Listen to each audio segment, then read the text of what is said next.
बात बेबात पे अपनी ही बात कहता है, मेरे अंदर मेरा छोटा सा शहर रहता है। यादों के एडिट बॉक्स में क्या क्या चलता है देखो तो। दोस्तों 92.7 बिग एफएम पे आप सुन रहे हैं यादों का idiot box with Nilesh Mishra, जिसपे रोज मैं आपको सुनाता हूँ याद शहर नाम के काल्पनिक इमेजिनरी शहर की कहानी और अपने गीतों की डायरी से कुछ गीत, कुछ मैंने लिखे हैं, कुछ मुझसे बहुत बेहतर साथी शायरों ने। आज की कहानी का नाम है डॉक्टर साहब। याद शहर के बस अड्डे पे उस दिन कुछ ज्यादा ही भीड़ थी। बुधवार जो था, हफ्ते के उन 2 दिनों में से एक जब डॉक्टर बैनर्जी पुराने शहर में अपनी क्लिनिक में बैठते थे। सोमवार और बुधवार को दूर दूर से मरीज आते थे सुबह से डॉक्टर साहब की क्लिनिक में लाइन लगाने। कई पुश्तों से आ रहे थे। डॉक्टर बैनर्जी के पिता सीनियर डॉक्टर बैनर्जी भी याद शहर के मशहूर डॉक्टर रहे थे। डॉक्टर बैनर्जी दिल के मरीज थे, पर छुपा के वो सारी चीजें खाते थे जो उन्हें मना थी। परिवार का नाता रखते थे मरीजों से। पूछते थे कि क्या हुआ, इतनी जल्दी क्यों है बेटी का ब्याह करने की। 50 साल उन्होंने याद शहर और दूर दूर के कई और शहरों के लोगों का इलाज किया था। जानलेवा से जानलेवा, लाइलाज से लाइलाज मर्ज ठीक होते थे यहाँ। बैनर्जी क्लिनिक में आना हजारों परिवारों के लिए वैसा ही था जैसे काली माता के मंदिर में जाके प्रसाद चढ़ाना। फिर सीनियर डॉक्टर बैनर्जी एक जाड़े की सुबह गुजर गए, लेकिन अपना सारा ज्ञान कब से अपने बेटे प्रद्युम्न बैनर्जी के हाथ सौंप गए थे। कहते थे कि डॉक्टर होने के लिए सिर्फ MBBS की डिग्री के फ्रेम किए हुए कागज की जरूरत नहीं होती। अच्छा डॉक्टर बनने के लिए अच्छा इंसान होना बहुत जरूरी होता है। और मेरा बेटा मुझसे बहुत अच्छा इंसान है। चाहता तो विलायत जा सकता था। खैर, मुल्क छोड़ के जाने या ना जाने से किसी इंसान की भलाई या बुराई नहीं दिखती है, लेकिन भलाई इसमें थी कि बाप बेटा दोनों गरीबों का इलाज मुफ्त में करते थे और बाकियों का भी बड़ी मुनासिब फीस लेके। बड़े डॉक्टर बैनर्जी कई साल अपने बेटे के साथ साथ क्लिनिक में बैठे थे। उनका मानना था कि भगवान ने डॉक्टर बना के उनके ऊपर बहुत बड़ी कृपा की थी। जैसे भगवान ने अपना काम अपने कुछ भरोसे के लोगों को सौंप दिया था कि जाओ, मेरे पास बहुत काम है आजकल, तुम लोग मेरा हाथ बटाओ। अपने बेटे से कहते, काली मंदिर जाने और मछली मोहल्ले की इस गली आने में कोई फर्क नहीं होना चाहिए। दोनों जगह हर आने वाले की तकलीफ दूर होनी चाहिए।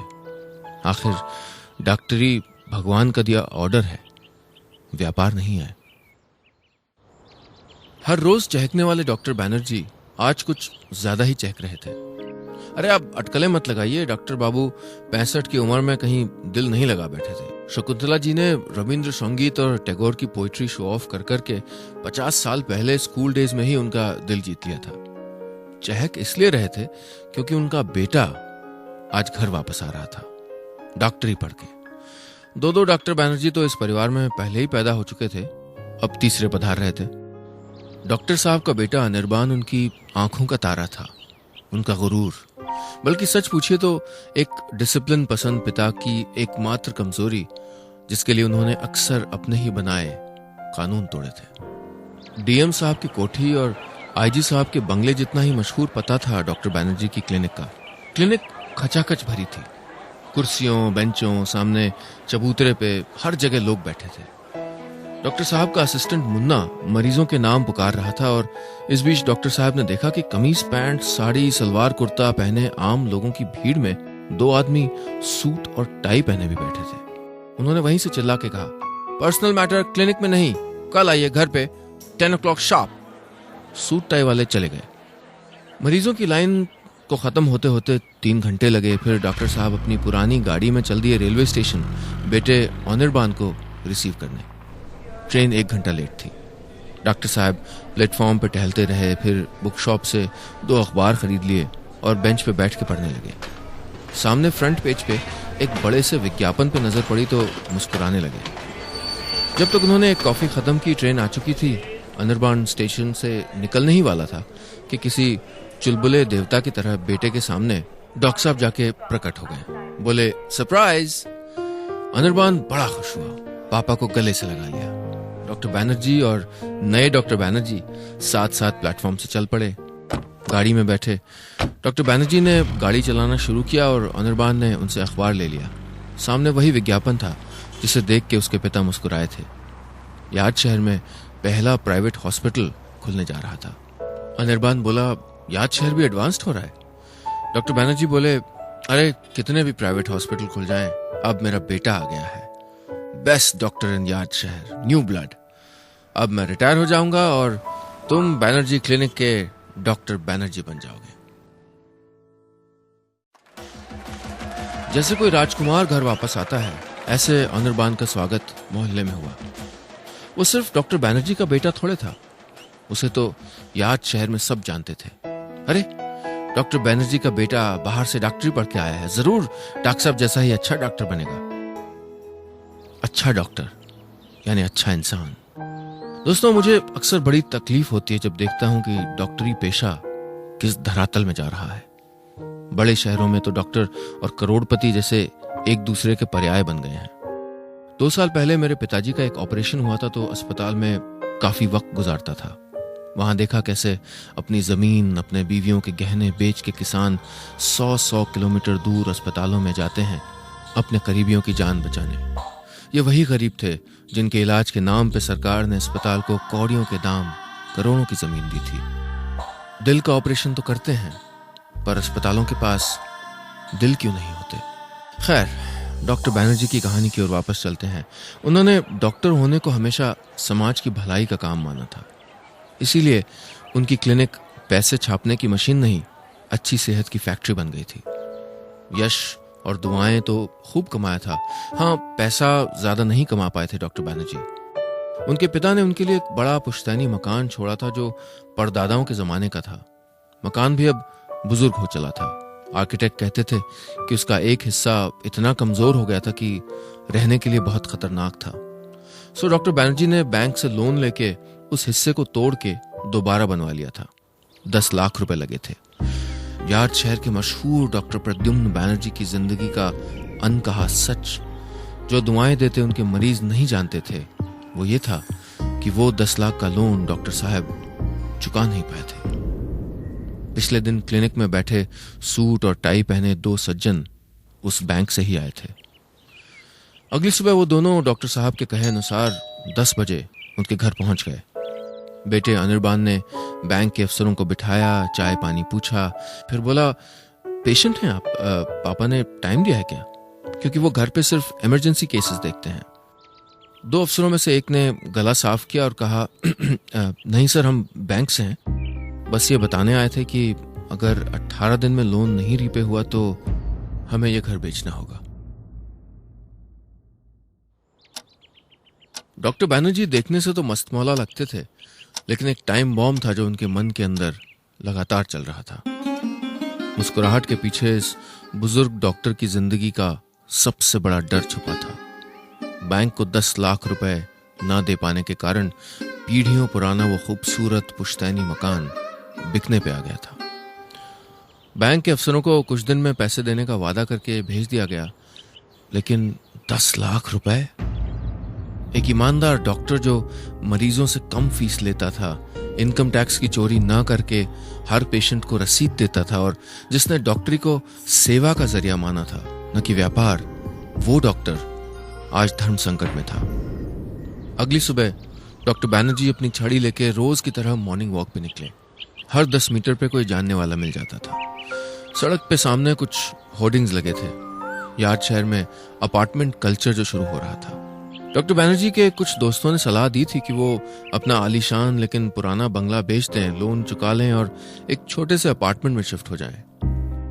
डॉक्टर बैनर्जी ने सड़क पे विज्ञापनों पे लिखे कुछ प्रॉपर्टी डीलर्स के नंबर अपनी छोटी सी डायरी में उतार लिए, लेकिन घर के सामने पहुंचे तो रुक गए। सामने उनका खूबसूरत घर वैसे ही खड़ा था, खामोश, उन्हें टकटकी लगाए देखता जैसे कभी डॉक्टर बैनर्जी के पिता खड़े होते थे, उनके स्कूल बस से उतरने का इंतजार करते हुए, जिसके लॉन्स पे उन्होंने अपने पापा से पहली बार ऑफ स्पिन करना सीखा था, जहां उनकी दादी दुर्गा पूजा में सारे मोहल्ले को बुलाती थी, जहां एक 21 साल की लड़की आई थी जिसने टैगोर की बांग्ला में लिखी एक कविता सुनाई थी और प्रद्युम्न बैनर्जी का दिल जीत लिया था, जहां लाल रंग के एक शॉल में लपेटे अपनी हथेली से बस जरा से बड़े अपने बेटे को, अनिर्बान को, अस्पताल से लेके आए थे।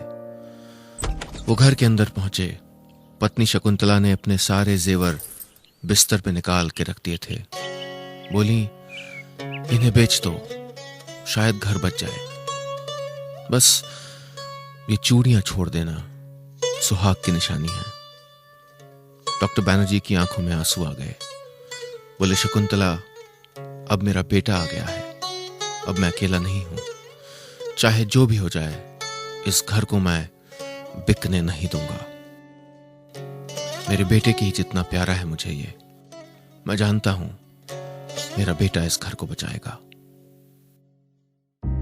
3 दिन और गुजर गए। बैंक ने जो 18 दिन दिए थे वो अब 15 रह गए थे। अनिर्बान कुछ उधेड़बुन में लगा रहता था। एक दिन सोमवार को जब डॉक्टर बैनर्जी क्लिनिक से वापस आए तो वो उनका इंतजार कर रहा था। बड़ा खुश था। बोला, पापा, मुझे रास्ता मिल गया है। डॉक्टर बैनर्जी ने कहा, मैं जानता था बेटा, तू ही बचाएगा हमें। अनिर्बान बोला, नीचे मेरा कॉलेज टाइम का दोस्त पुनीत अरोड़ा आया हुआ है। अब ब्याज शहर का सबसे बड़ा बिजनेसमैन है। 150 करोड़ का टर्नओवर है इनका। ये लोग यहाँ एक प्राइवेट हॉस्पिटल शुरू करना चाहते हैं। मैंने उसे कह दिया है कि वो हमारी जमीन पे बना सकते हैं। 1 साल में बन जाएगा। आप चेयरमैन रहोगे, मैं CEO, और कंपनी में 25% शेयर हमारा। डॉक्टर बैनर्जी को यकीन ही नहीं हुआ कि ये उनका बेटा कह रहा था। बस उसे देखते रहे। बोले, तूने एक बिजनेसमैन को कह दिया है कि वो हमारी जमीन पे एक प्राइवेट हॉस्पिटल बना सकता है? Anirban, this is a joke, right? Anirban ने कहा, जोक तो हम लोग बन गए पापा। आप पिछले 30 साल से 40 रुपए लेके पेशेंट्स को देख रहे हैं।